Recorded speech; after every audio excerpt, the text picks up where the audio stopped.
Welcome to Marriage Unmasked. Today we're talking about, is he the problem? Is your husband the problem? 4 questions to ask to know for sure. I coach so many wives who definitely are thinking he is the problem. And a lot of them, there are serious issues that need to be addressed. And I understand why we go to assigning blame, because we're in pain, we're exhausted, and we want to just make some sense of it. And so it helps, I think, our brains to okay, this is happening because of this. And I know for us, Adam has said this to me over and over, I'm the problem. Yeah, I know I'm the problem. I'm the one who has all the problems. I never have necessarily said that to him, you are the problem. But I've alluded to it so many times, or I've said other things that have reinforced the story that he's the problem. I've told him, you always act passive, or you didn't communicate well, or you're getting defensive again. You're acting like a victim. Certain things like that. Especially if I'm not verbalizing what I needed to reflect on or taking accountability out loud, which I'm more of an internal, I reflect on my own and then I address things on my own. I don't necessarily need to come to him and tell him all those things. And I think that's been an issue over the years. I am open about telling him, this is where I'm hurt by you, or this is what you did that wasn't helpful. But I'm not always talking about the things that I know I need to take ownership of. So that's something that I've kind of changed. His behaviors, they're not healthy, right? And just like some of the things I do, they're not healthy. But if we keep our focus on how our spouse is so unhealthy, what they're doing is so much of a problem, then it's easy to make them the issue, and it's easy to lose our own power in it. When we kind of get stuck, because we can then subconsciously believe that if we don't actually believe it. I know some of us actually do believe that and say that our husband, yeah, he's the problem. But sometimes it's like a sneaky belief that we have. And when we're constantly looking for evidence that's true, that he's the problem, we're kind of losing our own power. And then we may not reflect on what is going on our side, where we're hurting, where we need to take some ownership over things, or things that we need to heal. And so that's a part of this too. And like I said, this is very easy to do when you are emotionally exhausted and you're hurting. It's one of those things you don't even have to think twice about. It just happens. And so we want to just bring so much compassion to this conversation, but I also want to help you so that we don't just get stuck here. We see the bigger picture. It's so easy to have a story in our head of what is actually going on, and we tell ourselves that story and we reinforce that story over and over and over again. And that can be really unhelpful, because some of the things that we're seeing and noticing may be real, true things, but then we often interpret those things and we put a lot of meaning around those things. We tell this whole narrative, and sometimes thinking your husband is the problem is part of that narrative, because it starts to assign all that blame to him, and it starts to make him a character in that story that maybe isn't as helpful. And the thing is that guys do this stuff too. And honestly, if you are a wife thinking this way, you probably have a husband who is secretly, in some ways, thinking the same things about you. I know that from my experience too, because yes, I did think I was the problem. I saw a lot of the ways that I was the problem, but I was also, at the same time, often thinking, well, if she would just do this differently, if she would do that differently, if she showed up this way, then our relationship would be better. What I'm really doing there is assigning blame to her and really making her a big part of the problem as well. And that wasn't helpful either. If you're looking at each other as the problem, then you end up getting stuck into this victim-minded loop where you're constantly seeing yourself as a victim. And they are the problem and I'm the victim. And that happens both ways. It really does. I know for sure it happened for me as well. And some men aren't as secretive in their thinking about it either, because I've talked to many wives who their husbands are very verbal about blaming the wife. Yeah, it's really important for you to take responsibility for your own stuff that you're bringing to the relationship, and allow them to take responsibility for their stuff that they're bringing to the relationship at the same time. Yeah. So let's get a little bit deeper here and talk about the 4 different questions to answer. The first one is, am I upset about what they're actually doing, or what I'm making that behavior mean? And Adam kind of touched on that a little bit, that we often have these stories about what that behavior means. Let's give the example of his defensiveness. When he's getting defensive, what I'm making that mean is he's not listening to me. He is not hearing what I'm saying. He doesn't care about what I'm sharing with him. And that's really painful. If I just see it as like he's being defensive, then I can have some compassion, like, yeah, he's feeling, not enough. But when I make it mean he doesn't care about what I'm saying, all of a sudden it becomes way more painful for me. So there is like the behavior, but then there's also this story that we tell ourselves. Often it's a long told story. Our brain is looking for evidence over and over that is true, and then it's finding that evidence usually as well. So this thought work where we kind of separate the two, right? The facts of the situation versus the story or the belief. We teach our clients this entire framework around this concept of working through what's actually true and the stories that we believe and what else could be true. Because those stories that we believe, that leads us to feeling some strong emotions and leads us to acting in a certain way. And just choosing another thought that also it's something that you believe. Like it's not just a nice sounding thing like he's so great, or yeah, he does listen to me, or he's just, you want to believe it. But that can really change so much because it impacts your emotions, it impacts your actions, it impacts the result. So for instance, let's say that Adam forgot to take care of something that he said he was going to do. The fact that he forgets, that is the behavior. But the story that I'm saying in my head is like, I can't trust him. I can't rely on him to do anything he says. All of a sudden, this is way more painful than just he forgot to do something he said he was going to do, because I have all this pain underneath that's even maybe like he's not an honorable man, or like I have to control everything because he isn't going to be trustworthy. So there's all kinds of implications to this story that I'm having, and I'm feeling really, really hurt now compared to when it's just he forgot. And the stories that we're telling about these certain behaviors, there's usually a wound there underneath, a wound that is unhealed. A lot of times it's helpful to take ownership of that thought. Not like you're judging yourself. You're not a bad person for having this thought or this story, but it's helpful to get curious and see, where is this coming from? Is there some unresolved pain there? Has there not been repair for years and years of this same kind of behavior? And now there's a very painful wound there, because that matters. And we often then are seeing things through these pain-colored glasses. I sometimes talk about this, but to me it's such a good example because it is literally like you're walking around when you have these unhealed wounds with pain-colored glasses, and you're seeing all the things that they do or don't do, or the pain that comes up in your relationship through these lenses, and now it all looks a certain way. And it's very easy to think, yeah, he's the problem. Yeah, and a Bible passage that's really helpful with this is James 1:19. Be quick to listen, slow to speak, and slow to become angry. I think slowing down is one of the most important things in a lot of areas, actually, in a lot of areas of your marriage, a lot of areas of growth. When you slow down and you start to really tune in and pay attention to what's going on inside of you, far too often we are just so very quick to think things that are not helpful. We're very quick to react instead of respond to things, and we're very quick to miss things that are going on inside of us, like the emotions that we're feeling. What are the thoughts that are coming up?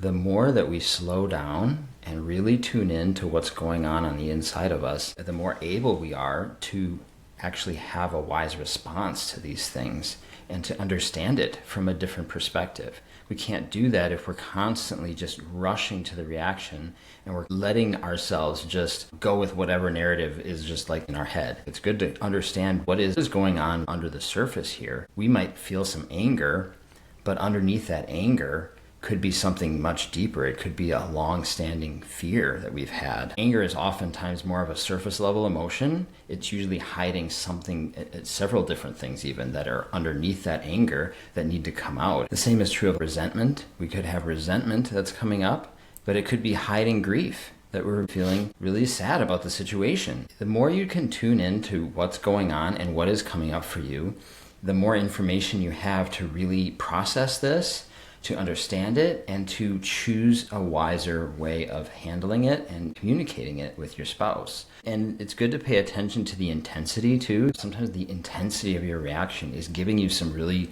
good information. Man, there's a wound that was triggered here that somehow impacted me from long ago, maybe even in my childhood. Number 2 is, am I expecting my husband to meet my needs, or do I know how to get those needs met myself and with God?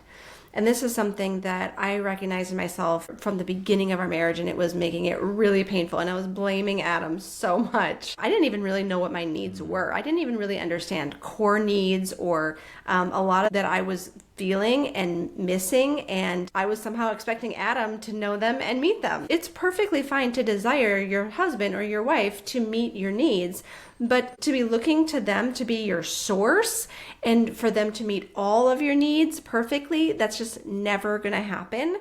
I always like to think of it as like a cherry on the top. Like we go and we get our needs met ourselves and with God, and then we can express those needs as well to our spouse.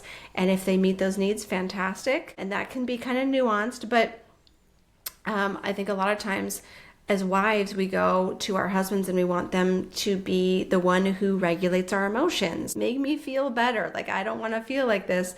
I need you to regulate my emotions. And I'm not saying you say those words, but that's kind of the underlying need there. Or for security, like, I need you to be a secure place for me. I feel anxious, or I feel exhausted, or I feel whatever, and I need you to do this.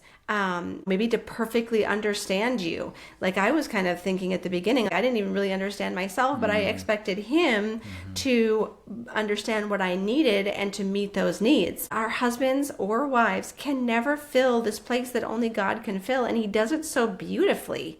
He does it so perfectly, and I've found that coming to him has created this deeper relationship with God than I ever had. And he doesn't disappoint me in those things where Adam is going to disappoint me, because he's not God, and that is okay. But like I said too, there's nothing wrong with me still expressing, I would love for you to be a secure place, or I would love for you to affirm me, or whatever. There's nothing wrong with expressing those needs. Yeah, and that's absolutely true for a man too. I know I've often wanted Cara to regulate my nervous system, or show up like my counselor, my coach, or my guide, or whatever. Maybe I'm feeling shame and I'm wanting her to fill that empty place inside of me. Nobody can do that. Only God can really do that. And when you go to him for the source and you come full to the relationship, it changes the entire dynamic of your marriage in such a powerful way. Psalm 62:5 says, "Find rest, O my soul, in God alone." That is where we find our rest. That is where we get our needs fully and perfectly and completely met, is in our God and what he has for us. It does not say, find rest in your husband alone. Find rest in your wife alone. It says, find rest in God. And then from there, we can meet each other's needs. Like Cara said, like then we can, from that overflow, from that fullness, we meet each other's needs. And that's an awesome and beautiful part of marriage too, to do that. It's just, we're not relying on them, grasping for them to meet our needs. I think it comes back to codependency, which is very easy for us to slip into. And if my spouse isn't okay, then I'm not okay. So if he's not perfectly acting this certain way that I need him to act, then I'm not okay. And it can go vice versa. And that is a slippery slope that is going to be very unfulfilling and lead to a lot of pain in your marriage. It's just such a shift, like Adam said, when you can learn how to meet your own needs and get your needs met with God. He's going to do it perfectly. Number 3 is, what part of this is actually mine to own? And this is not like, okay, your husband is doing this thing that's really unhealthy and really not okay, but you need to focus on what you like. I'm not trying to shift away from what is painful that's happening or what is unhealthy that needs to stop. This does not mean, how am I responsible for his behavior? Because I know a lot of times that is like the Christian message that wives or husbands get, is like, oh, well, he's doing this. Well, what did you, like, especially with sex, it's like, if you don't want him to cheat, if you don't want him to go to porn, then you need to say yes to him every time. Or, oh, your husband is doing porn. Well, then can you tell me about how often you've been having sex with him? Like, have you been saying no a lot? Or like, are you taking care of yourself? Are you attractive to, like, That's not what this is like you're somehow responsible for his behavior. That is not okay. Let's say that he lies, he drinks excessively, shuts down, cheats, porn, verbally abusing you, refusing to take responsibility. This is not because you weren't a good enough wife. Maybe you think you're not perfectly feminine or this perfect communicator. You just need to be better at communicating. It's very easy to slip into as a wife. You're just not responsible for it. However, you can still reflect. We can always still reflect and ask, like, is there something I can take ownership for? There usually is, because when you're in a relationship like this, there's two people, and a lot of time, especially when painful behaviors, like if he's shutting down, if he's lying, whatever, you're going to have a reaction. And so at least we can take ownership for processing our emotions and processing that pain. There was a really painful time in our marriage where we were at a breaking point. I was like, we need to have a separation. He just was kind of going along with everything I said. So I was like, we need a separation. He was like, okay, which just kind of reinforced my story because there was a story in my head about who he was, that he was checked out, that he didn't care, that he wasn't willing to put the effort in. And that just confirmed for me the need for separation even more. I was like, yep, I mean, he has nothing to say here. He has no solution for this issue. And I just felt very abandoned, very hurt, very overwhelmed. And really a lot of the pain I was feeling went back to years ago when he had broken my trust. And so back then I started to control more. I carried resentment around that he had lied, that I couldn't trust him, that I had to control things, that I had to carry so much. And I got critical. And he felt that resentment. And obviously he felt the control, and I felt the impact of that as well, exhausting myself, handling so much more than I needed to handle. And I was looking for all this evidence all the time that he's the problem. And so, yes, you could say, yeah, he's the one who started it with his lying and not changing that behavior. But I also had things I could take ownership of, which was the wounds that were impacting why I was going to control and why I was feeling resentful and why I was critical. I needed to take ownership for those things and healing those things. Otherwise, nothing was going to change because my brain's going to keep looking for evidence that he's the problem, as it was doing, unless I started to shift my focus to the things that I could actually control, because I can't actually control him. I can control myself, and I can invite in that healing that I so needed. So the fourth question is, when conflict does happen, are we both willing to repair what was broken, what was ruptured in that conflict? Pain is going to happen. It's going to come up. There's going to be disappointments. There's going to be resentments. There's going to be all these things that are stirred up and wounds and all this stuff. But the question is, what's going to happen next? How are you going to move forward?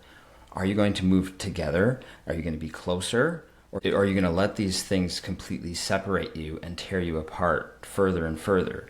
You need to process and heal some of those hurts. And sometimes it does take a little bit of time. Like, you need to be separate for a little bit. You need to take some time to reflect and understand what just happened. That's healthy. But if you let it go on and on, sometimes I would let that happen in our relationship, as I would let it go on and on. I would sit there and I'd process endlessly, or I would check out and distract and numb. And that is not very healthy. You process it in a timely way, you understand what's happening, and then you come back together. You have a plan for coming back together and actually repairing this and reconnecting again and deepening your relationship, talking through what happened, why it happened, and expressing compassion and care for each other again. And part of that is really also taking responsibility for what you contributed to the rupture. You take ownership. You know what it is, you express what it is, and you don't make excuses, you don't go to defensiveness, you don't go to explanations, you simply lay it out and say, hey, this was on me, and I'm going to take ownership for that. And then you go after changing those things. You go after not repeating that behavior again and again. And I know something that I struggled with was often collapsing into shame or self-pity or beating myself up about these things. That shame and self-pity and stuff would come out. I would say stuff to Cara like, I'm always the problem. I guess you need a different kind of husband. Like, I'm never enough for you. And I would let myself go down these painful thought loops that there is something wrong with me and I will just always be stuck. When you're in a place of shame, it's very self-defeating because you take your own power away by staying in this shame loop. Because instead of seeing that you are capable, that you're able to make change, that you're able to do something differently, you believe that you are the problem and that there's no hope. There's no way to change. This is just who I am. Because when you're in shame, you think it's not I made a mistake, it's I am the mistake. And so when you think that, you become a victim to your own issues. You're not looking for solutions. You're not solving the problems because you think that you are the problem. And so that is very defeating. And this is where you really need to be able to forgive yourself. Again, this is where God's love and God's healing really needs to come in. And you start to recognize that no, I am a child of God, that God does not see me as a mistake. He isn't shaming me. I am doing this to myself, and it's not healthy. And this is what the enemy wants me to be thinking. And allow God to really speak to your identity and to see yourself truly as you are, a child of God, that you have power, that you have agency here, that you can make changes, and that His Spirit is in you, and He will help you to change these things. A big part of the repairing process is also behavior change. When there's unhealthy behavior, you're not going to be able to move on and get reconnected when that behavior keeps happening over and over again. There needs to be a turning away from this old way of acting, the old things that you're choosing, and choosing something different. I see so many wives who are stuck in pain because there wasn't repair that was made after some painful things. Maybe it was like for years and years and years. Maybe it was just for a little while. But when there's not repair made, when we're just like, move on, let's just move on, let's just sweep this under the rug and just try to pretend it doesn't happen, that doesn't work. We need to acknowledge it and we need to repair. There's a huge difference of like, he made a mistake, or he refuses to acknowledge that he made a mistake. There is a big difference there. It is okay to make mistakes. We all make mistakes. It is not okay for you to make a mistake and then don't even take ownership for it. You're married to an imperfect person. Yes, that is totally understandable. We all are. But being married to somebody who refuses to grow, who has no willingness, that is a very different situation. In Romans, it talks about if it is possible, as far as it depends on you, live at peace with everyone. And sometimes wives or husbands get stuck in this like trying to just keep the peace. Like, let's just have some peace. We're so sick of the conflict and the misunderstanding and the disconnection. We're just trying to keep the peace. That is not what this passage is talking about. You do have power. It says, as far as it depends on you. So you do have some power here in having a peaceful situation, but there's also a limit as far as it depends on you. You can't do their part for them. You can't make them want to grow. You can't make them take ownership. This could be a situation where there needs to be a boundary. We need to get some help, because if you're listening to this and you're thinking, he really is the problem, we're not saying just work on yourself and stop expecting things from him. I was coaching a wife this morning and she was saying some of these same words, and I agreed with her. His behavior is absolutely not acceptable, and there needs to be some change happening. And we're not that kind of couple who's going to coach you and just try to get you to change the behavior. We really come with so much compassion and love for you. We want to help you understand why, because there's a reason for a husband or a wife who is acting in an unhealthy way. Not just because that's who you are. You're just a screw up. You're just a horrible husband. No, there's something going on underneath, and that needs to be addressed. We're not telling you to sweep it under the rug. Where there's real damage continuing to happen, you don't have to keep participating in something unhealthy. I want you to know that. You can say, like, I see my part, and I still need you to see yours, right? We can take ownership for what we can take ownership for, but they need to do the same thing. If this is a thought that's been in your head over and over, like, he's the problem, he's the problem, he's the problem, or maybe it's been subconscious, or maybe it's she's the problem, instead of they are the problem, ask, what is happening here? What is the whole picture? What is happening deeper? Maybe what happened a while ago, because there is probably more than just what you're seeing right now on both sides. And that's really the point of this podcast, is like, we want to help you take a look at it from a more zoomed out lens than just those pain colored glasses again, which we can get stuck in. So we would love to hear your thoughts. We would love to hear your questions. I know this is a painful topic because it shows that there's a lot of hurt there. There's probably a lot of damage. And hopefully we're going to get to repair there. And if you guys need any help, please reach out. We do offer couples coaching and individual coaching, and we'd love to meet you where you're at and hear your story and walk with you through this to healing. There is so much healing available for you. It's not the end of the line. Maybe you haven't gone to that deeper what's underneath. So many people that I talk to, it's like they've been to therapy, but it stayed so surface level. There wasn't addressing what's underneath and then healing that. Maybe you got to a few of your past traumatic experiences, but it's like we need to know how to heal, how to move forward. That's what we like to walk you through. So we'd love to hear your feedback. We'd absolutely love it if you'd rate and review the podcast. That really makes a difference. And we can't wait to see you next time.